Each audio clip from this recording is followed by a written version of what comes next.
nongeye kuguha ikaze kuri Ndak TV. Uyu ni wa mwanya wacu mwiza wagasobanuye. Nishimiye ko tugiye kubana. Iyi ni Ndak TV. Agafilime kacu uyu munsi tugiye kureba bakise The Journalist cyangwa umunyamakuru. Dutangirana n'umunyamakuru bita Potter akora inkuru z'ibyaha muri New York. Ariko aka kazi ntabwo kamuhemba amafaranga ahagije kuko amafaranga akuramo nayo kugaburira we n'umuryango we gusa. Mu birori biba byateguwe n'uwitwa Tycoon Hobbs, umunyamakuru wacu Potter ahora n'umukobwa mwiza cyane bita Caroline. Mu gukomeza kurebana, Potter ahita amenya ko uyu mukobwa hari icyo amushakaho. Potter amubaza ikibazo, uyu mukobwa akamusaba kugisubiza ari uko bari mu rugo iwe kwa Caroline. Mu rugo kwa Caroline azana amadokima menshi yuzuye muri envelope akahereza Potter, abavuga ku by'urupfu rw'umugabo we Simon aba yarahoze ari umudirector w'amafilme uzwi cyane w'icyamamare. Ndetse muri izo envelope haba harimo n'amafoto yafatiwe kuri scene, haba harimo na raporo ya polisi ivuga ko Simon umubiri we wasanzwe mu kizu gishaje, ngo ariko ko yahageze ntago biba bizwi. Gusa ngo iyo nyubako ishaje ibizengurutswe n'uruzitiro rurerure, ariko Simon aba afite urufunguzo rufungura kuri gate yayo. Nyuma yo kunyuza amaso muri ayo madokima, Potter yahise ataha. Umunsi wakurikiyeho Potter yagiye muri office, afata ikofi akuramo agapapuro kariho nimero za Caroline, hanyuma aramuhamagara. Baje guhura, bamubaza igihe yamenyaniye ndetse yanahuriye na Simon. Ngo bahuriye mu kabari ubwo Caroline yaraje muri ako kabari amaze kwirukanwa ku kazi. Ngo bagiranye ikiganiro cyiza cyane rwose, ku buryo nyuma y'amasaha make Simon yahise propose Caroline ndetse nawe akabyemera. Ndetse nyuma y'iminsi mike baranashyingiranwa. Ngo babanye amezi 6, aza gusozwa nuko umunsi umwe Simon atatashye. Caroline ngo byaramucanze ariko ntiyitabaza polisi kuko yarazi neza ko umugabo we namenya ko yitabaje polisi ngo bitari kumushimisha. Ariko ngo nyuma y'iminsi 3 Caroline yamenye ko hari ikintu cyabaye ku mugabo we. Ngo polisi ntigeze ikemura iki kibazo, ari nayo mpamvu uyu mukobwa yahise yitabaza Potter nk'umunyamakuru wa danger ubizobereyemo. Ngo cyane ko ubunyangamugayo bwe abantu benshi bamuziho ndetse banamwizera. Potter yafashe ikoti arasohoka, ariko nyuma y'akanya gato yibuka ko yasize telefone, agaruka kuyireba mu nzu. Potter yafashe telefone ye, ariko ahita yumva Caroline ari muri douche yoga. Agenda yomboka ajya kumurunguruka, asanga Caroline ari kwikinisha. Caroline yabonye Potter nawe ahita amusaba imbabazi. Caroline amubaza niba yari yishimiye kumureba, ndetse anamubwira ko muri douche ari we yari gutekereza wenyine. Bahise batangira no gusomana ndetse banirwanaho nk'abantu bakuru. Potter yari amaze guca inyuma umugore we, ariko yaratashye ndetse yatangira no gukora iperereza ku rupfu rwa Simon. Caroline ngo hari ikintu yari afite ashaka kwereka Potter wenyine. Amujyana muri banke, amwereka amaflashe, ngo niho hari habitse memory card iriho amashusho ya Simon. Nyuma y'akanya Potter yakiriye telefone, wari umuhamagaye amubwira ko Hobbs ashaka kumureba. Hobbs ni bossi w'ikinyamakuru Potter bakorera. Potter agisohoka muri banke yanabonye umugabo wahoze amukurikira kuva kare. Potter mu kumukurikira ariko ntiyanamufata. Kugera kwa Hobbs, Potter yahise amenya ko Hobbs azi byose ndetse n'ibyo amaze iminsi akorana na Caroline.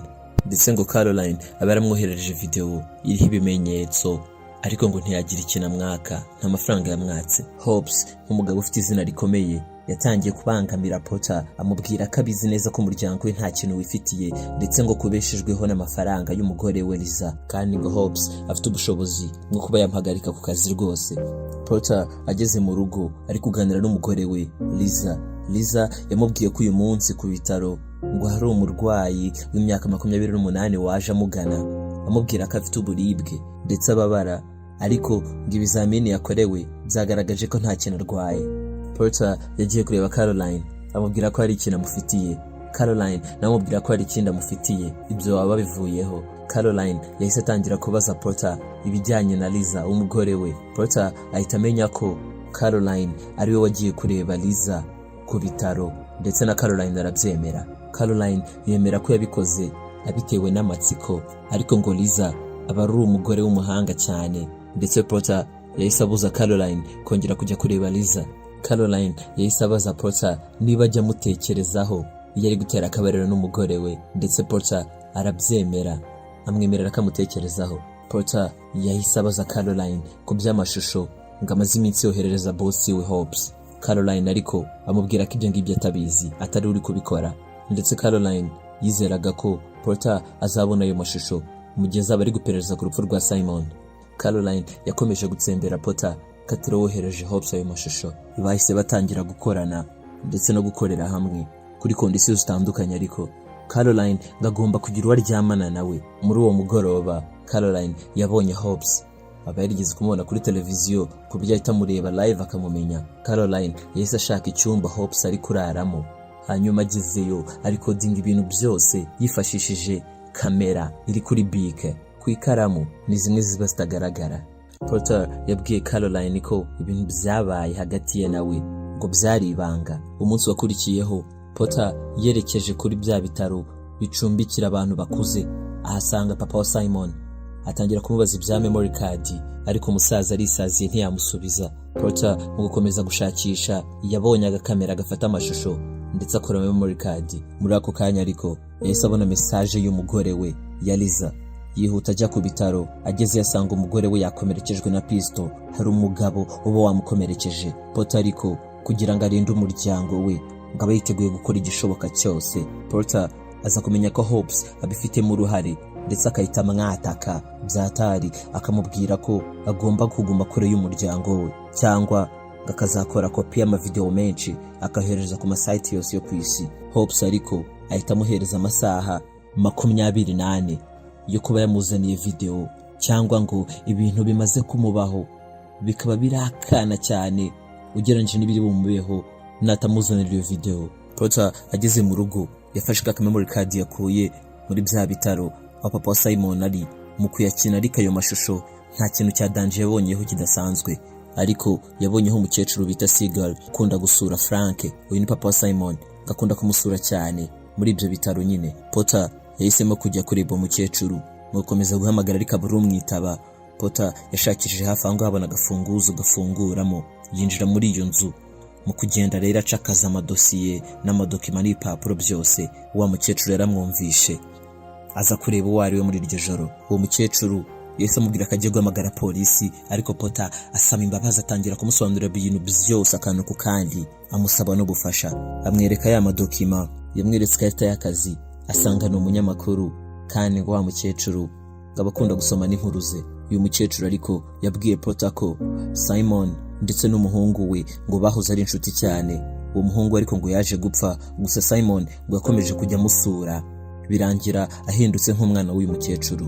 Ngo ndetse ubwo Simon yaratangiye kujya abona amafaranga, ngo yajyaga yohereza no mukecuru amafaranga bihoraho, ngo yajyaga amwohereza $2,000, ariko bitandukanye n'ibyo Potter yabonye, kuko ngo Potter wareba yasanze ari $5 $5,000. Ngo uyu mukecuru ariko ngo ayo mafaranga yayakiriye aturutse muri kampani ya Simon, ngo kubwo kohereza flash kwa Hopes.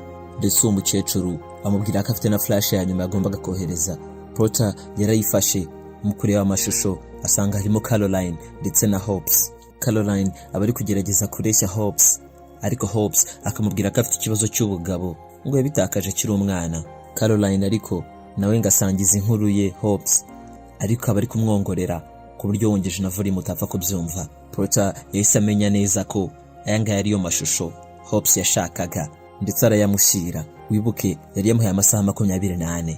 Potter banamubwira ko basatse inzu ya Caroline bari gushaka iyo flash drive, iyo memory card iriho ayo mashusho, ariko ngo babonye urufunguzo rudafite ahantu rufungura na hamwe kwa Caroline. Baruhereza Potter. Umunsi wakurikiyeho Potter ajyanye rwa rufunguzo aho ngo basanze umurambo wa Simon. Mu gukomeza gushakisha ariko asanga urwo rufunguzo rufungura kuri tano, ni tano yinjira munsi ya za nyubako aho Simon yapfiriye. Potter yinjiye muri iyo tano, arakomeza agenda ashakisha. Ngo ama etage yari 2 aho umurambo wa Simon wasanzwe, ariko imwe muri zo ngo iba yarasenywe, ariko indi bikira aho ngaho.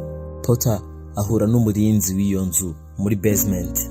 Uyu murinzi yamubwiye ko esanseri yari iri mu nzu yasenywe yari iri mu butaka, ndetse ngo polisi ntabwo yigeze yisaka mu gihe ari gukora iperereza ku rupfu rwa Simon. Potter ahita akusanya itimu y'abakora mu by'ubwubatsi, bakaza bagacukura, bakazamura ya esanseri iba yaraheze mu butaka nyine kuri ya etage iba yarasenywe. Kubw'amahirwe asanga hari harimo na kamera, yinjiramo agakuramo agakoresho kafataga ayo mashusho nyine ajya kuri izo kamera.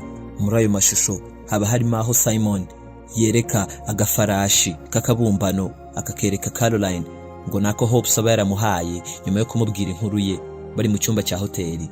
Ngo aka kabumbano k'iyi farashi ngo kaba gahenze cyane ku buryo Simon atakihanganira kutumva inkuru Caroline yabwiye Hopes kugira ngo akamuhe. Caroline yanga kumubwira iyo nkuru, abamubwira ko iri personal ngo niye bwite.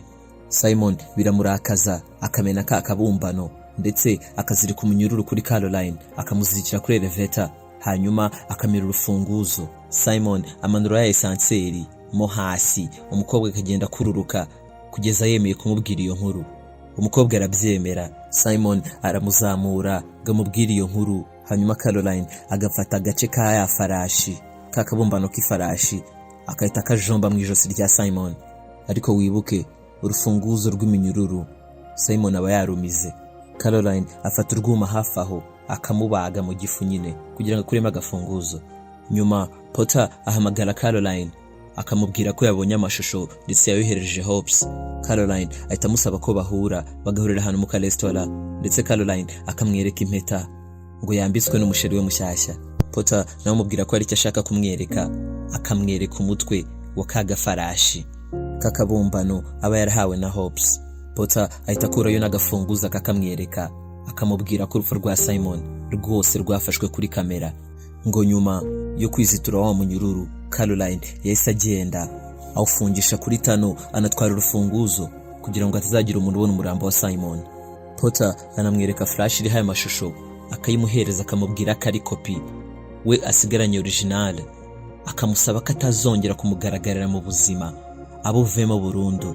Potter aramusezera, akanamwifuriza amahirwe mu bundi buzima, akahita yigendera. Ni nuko filime yacu tuyisoje. Bahitaga The Journalist cyangwa umunyamakuru. Niba wayikunze, kora share n'abandi bayibone, kora subscribe kandi ukomeze ubane natwe umunsi ku wundi. Iyi ni Ndak TV. Ciao, ciao.